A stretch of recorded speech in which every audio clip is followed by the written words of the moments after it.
Halo guys, kembali lagi dengan Sofyan dari Berita Gadget. Kalau kalian lagi nyari smartphone 5G dengan desain yang cakep, RAM gede, dan di harga 3 jutaan, HP ini harusnya bisa banget buat dipertimbangkan. Ini dia Realme 13 5G.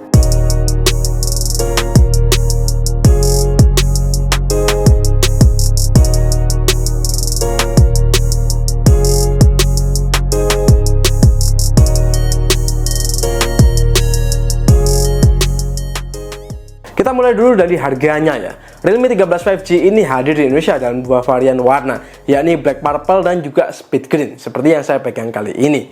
Untuk variannya cuma ada satu aja, yakni 12/256, dengan harga normal 379 juta, dan pas flash sale itu jadi 3,599 juta. Nah, dari segitu apa aja sih yang ditawarin HP ini? Yuk kita bahas.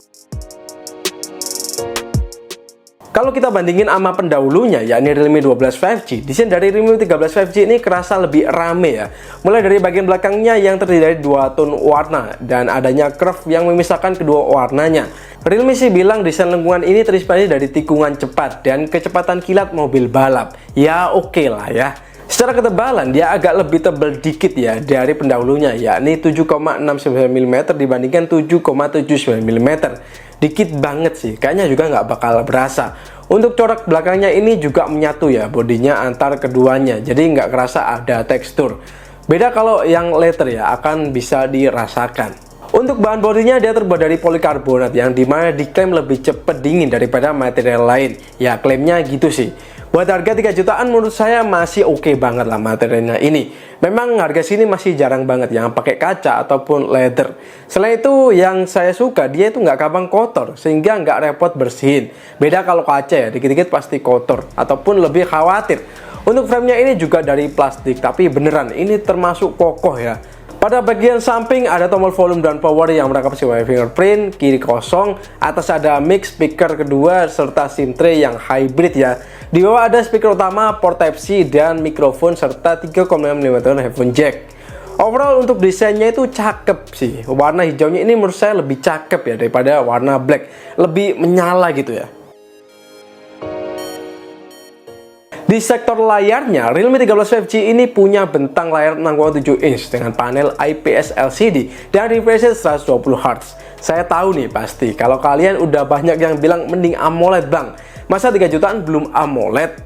Ya saya paham dan setuju sama kalian. Menurut saya layar AMOLED di harga 3 jutaan itu udah harusnya ada sih. Tapi sepertinya Realme di sini ngambil jalan lain. Dia lebih fokus ke spend budgetnya di chipsetnya. Ya kalian boleh kecewa akan hal ini. Tapi nyatanya smartphone wajah dengan layar IPS itu masih diminati banyak orang. Banyak pemakai AMOLED yang kecewa dan kapok ya, layarnya itu burn in ataupun kadang muncul green line. Jadi akhirnya mereka tobat pakai AMOLED beralih ke LCD. Untuk kualitas layarnya ini lumayan bagus ya, dipakai di outdoor masih kelihatan jelas, apalagi di indoor. Makin aman banget ya. Dan untuk refresh-nya dia cuma ada pilihan auto, standar, dan high ya. Ya jelas sih kalau saya pilih high. Sementara untuk color dia ada vivid dan natural. Ya standar aja. Soal sensitivitas layar lainnya udah smooth ya dan nggak ada touch delay. Selain itu warnanya juga udah baik. Nggak seperti panel AMOLED memang yang vivid banget. Layarnya ini cenderung oke lah dalam hal kecerahan. Dan warnanya memang nggak se-vivid AMOLED tadi ya. Untuk refresh-nya udah oke. Dia bisa jalan stabil di 120 Hz di sistemnya. Tapi di beberapa aplikasi saya nyoba itu masih mentok di angka 60-90 Hz. Contohnya buat browsing ya masih 90 Hz. Marketplace macam Lazada juga masih 90 Hz. Bahkan TikTok itu masih 60 Hz. Menurut saya perlu ada optimasi lagi sih di sektor refresh rate-nya ini. Untuk pelindung kacanya sayangnya belum ada informasi, tapi sepertinya ini bukan Corning Gorilla Glass ya. Sektor performa adalah hal yang paling jadi fokus di Realme 13 5G kali ini. Meski cuma berselisih 6 bulan, tapi Realme itu ngasih peningkatan pada sektor chipsetnya. Dari Dimensity 6100 Plus ke Dimensity 6300. Upgrade dari chipsetnya ini ada pada Cortex A76 yang kini 2,4 GHz serta frekuensi GPU-nya yang meningkat dari 926 MHz jadi 1072 MHz.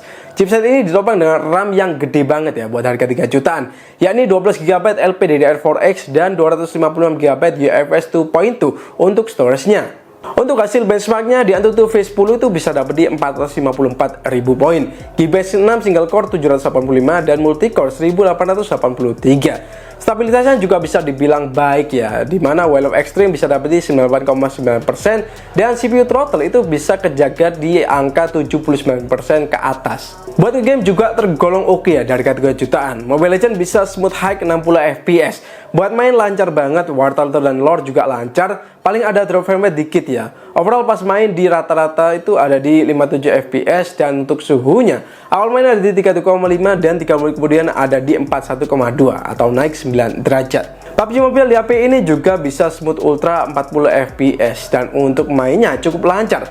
Turun parasut aman, gyro responsif dan tembak-tembakan juga nggak ada masalah. Overall rata-rata bisa dapat di 38 fps dengan sesekali drop frame rate, tapi tentunya masih nyaman. Untuk suhunya awal main ada di 31,3 dan 3 menit kemudian ada di 41,6, naik sekitar 10 derajat. Lanjut di Genshin Impact kita bisa dapat lowest 30 fps. Buat main itu ya cukup lancar, mau explore board ataupun quest juga lancar ya. Palingan pas lawan musuh itu mulai ada drop frame rate dikit ya. Kalau pas lawan musuh banyak baru ada drop frame rate yang lumayan. Overall masih nyaman ya buat dimainin. Dan untuk suhunya awal main ada di 32 dan 3 menit kemudian ada di 41, naik sekitar ya 9 derajat. Dan untuk game raja terakhir yakni KRX3 defaultnya ada di rata 30 fps. Buat main ya cukup lancar meski ada drop frame rate yang sering berasa, utamanya saat ngebut dan ngedrift. Buat game ini memang bukan levelnya HP 3 jutaan lagi ya, dan ini memang game yang berat banget. Overall dia itu dapat di rata-rata 19 fps dan untuk suhunya awal main ada di 33,2, 3 menit kemudian ada di 44 derajat atau naik 11 derajat. Overall dari 4 game, 3 game itu dimainkan enak dan kerasa sangat playable. Soal suhunya juga masih aman, paling ya KRX3 aja yang agak angatan. Setelah itu masih aman banget. KRX3 itu emang berat banget ya. Dengan ketebalan yang cuma 7,8 mm, Realme berhasil nanamin baterai yang oke di HP ini, yakni 5000 mAh. Baterai ini didukung dengan pengecasan daya 45 watt yang tentunya sudah include di dalam box. Soal ketahanan, baterainya ini udah termasuk kategori awet sih. Saya coba simak brightness full bisa dapetin 8 jam 47 menit. Sebuah angka yang bagus. Sementara kalau kita bicara ngegame juga tergolong awet ya. Mobile Legends 30 menit ngurang 7%, PUBG 30 menit ngurang 7%, Genshin 30 menit ngurang 7%, dan KRX3 30 menit ngurang 10%. Ini baterainya konsisten awet ya. Untuk chargingnya dengan adapter bawaan dari 5%, 5 menit itu jadi 15%, 10 menit jadi 20%, 30 menit jadi 43%, 1 jam jadi 78%, dan buat full itu butuh waktu sekitar 1 jam 30 menit. Ini kalau skenario-nya itu charging sambil dinyalakan ya, dengan standby dan brightness-nya itu terendah. Kalau charging kondisi mati tentunya akan lebih cepat lagi. Nah, di sektor ini umumnya HP yang fokus pada performa, kameranya itu agak kurang ya. Ya kita nggak usah sebut lah itu HP apa, tapi mayoritas memang adanya begitu. Tapi di Realme 13 ini agak beda ya. Kamera ini tergolong bagus loh di harganya. Ada dua kamera belakang yakni 50 megapiksel ISO CNS dengan OIS dan 2 megapiksel mono. Di depan ada lensa 16 megapiksel. Buat UI kameranya udah tergolong lengkap ya. Ada mode night, straight, video yang resource-nya itu bisa sampai 2K 30 fps di kamera belakang dan 1080p 30 fps di kamera depan, mode foto, potret yang cuma satu focal length aja, dan more-nya ini lengkap. Termasuk di dalamnya ada mode pro dan dual view video. Soal mode pro kita bisa set ISO dari 100 sampai 6400 dan untuk shutter 1/8000 sampai 30 detik. Ada juga mode RAW ya yang cocok banget buat kalian yang suka edit lagi di post processingnya. 3 jutaan ada mode RAW ini nice to have banget sih. Nah, untuk hasil fotonya seperti yang udah saya bilang tadi, hasilnya itu bagus. Dan image range-nya luas, detailnya juga oke banget. Warnanya itu eye pleasing alias agak saturated tapi nggak berlebihan. Serta mode potretnya juga rapi. Nah, pas low light ternyata secara auto hasilnya masih cukup oke ya. Adanya OIS sepertinya berperan besar ya di sini. Saya sih lebih prefer night mode-nya ya, karena di beberapa kondisi yang kayak neon gitu lebih bisa ditangkap pakai night mode. Yang mungkin agak ganjel itu ada pada karakter warna kamera depannya yang juga itu agak saturated sehingga kulit saya itu terlihat lebih gelap dan lebih saturated dari aslinya. Ya semoga aja ada perbaikan ya. Untuk videonya saya ngerasa kadang kontrasnya itu agak lebih tinggi dari fotonya, dan untuk stabilisasinya itu sudah cukup buat meredam guncangan. Tapi kalau kena angin agak keras itu ya tentu agak jitter. Ya, untuk videonya memang belum sebaik fotonya, tapi overall saya puas banget sama kameranya. Maybe next gen-nya bisa dibenerin nih soal videonya.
So, ini adalah hasil perekaman video dari Realme 13 5G di 1080p 30 fps. Bisa kalian lihat sendiri di sini videonya stabil ya. Untuk detailnya kayak gini. Yang sepertinya agak kurang akurat adalah warnanya ya. Dia warnanya tipikal yang cool. Hijaunya ini terlalu hijau ya, terus agak over saturated dikit. Buat stabilisasinya gimana? Ini stabilisasinya cukup bagus sih. Sementara ini adalah hasil 1080p 60 fps ya. Videonya apakah stabil? Ini saya bawa jalan ya standar aja. Yang agak, nah dynamic range-nya di sini agak sempit ya. Tapi untuk frame rate-nya ini oke banget. Dia benar-benar stabil. Frame rate-nya kalau stabilisasinya apakah stabil? Kita cek di sini. Detailnya oke nggak? Sementara ini adalah hasil dari kamera belakangnya 2K 30 fps. Ini diklaim ada stabilisasi, tapi saya lihat dia kalau kena jitter agak-agak ngeblur dikit ya. Ya mungkin ini belum optimal softwarenya, tapi we will see nanti. Kita akan, nah, tapi di sini anginnya sangat kencang ya, jadi itu ngaruh juga. Jadi karena ini anginnya kencang, akhirnya fokusnya juga agak terpengaruh ya. Oke, jadi ini adalah hasil dari kamera depan Realme 13 Plus, Realme 13 5G maksudnya. Jadi bukan yang Plus ya, ini adalah versi yang 5G tapi yang murah, alias yang 3 jutaan lah. Dan untuk hasil kamera depannya kayak gini, ini resolusinya udah di maksimal ya, ada di 1080p 30 fps. Nah tadi tak pegangin tangan 2, sekarang tak pegangin tangan 1. Kelihatannya sih nggak terlalu stabil ya, tapi ya gimana kalau menurut pandangan kalian?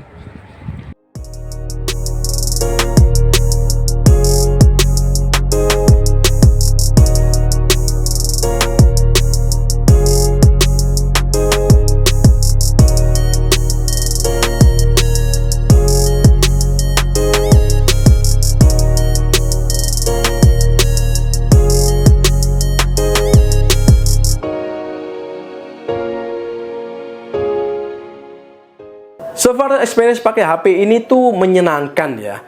Nggak seperti HP gaming pada umumnya, HP ini tuh masih bisa banget buat diajak foto-foto dan nggak perlu khawatir tentang kualitas kameranya. Kualitasnya itu nggak malu-maluin. Dan untuk OS-nya juga kerasa stabil ya. Realme UI ini termasuk yang oke ya buat saya pribadi dan nyaman. Dan untuk OS-nya dari data GSM Arena itu kabarnya bakal dapat 2 kali Android upgrade dan 3 tahun security patch, which is ini kalau bener bagus banget. Respon fingerprintnya di HP ini juga cukup baik. Soal sertifikasi juga aman, ada IP64 yang bikin kita nggak khawatir ya pas pakai hujan-hujan, apalagi saat ini udah masuk musim hujan ya. Selain itu fitur penting lain seperti NFC juga udah ada, speakernya juga udah stereo, tapi tentunya kualitasnya ya sesuai harganya. Speakernya ini cenderung keras aja ya, dan volumenya itu bisa sampai 200% juga. Tapi saya nggak nyaranin karena volume segitu akan pecah. Better sih di set 70% aja biar bass dan treble itu masih kerasa, nggak cuman kerasa aja ya. Berikut untuk sampel speakernya.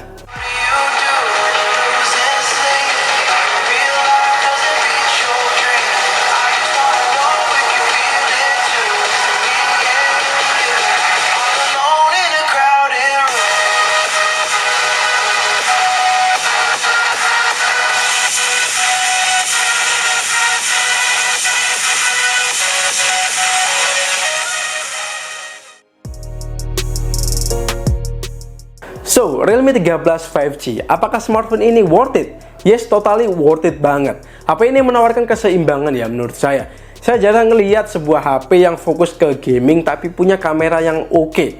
Kalau preferensi kalian di dua hal tersebut, saya nggak akan ragu buat minang HP ini.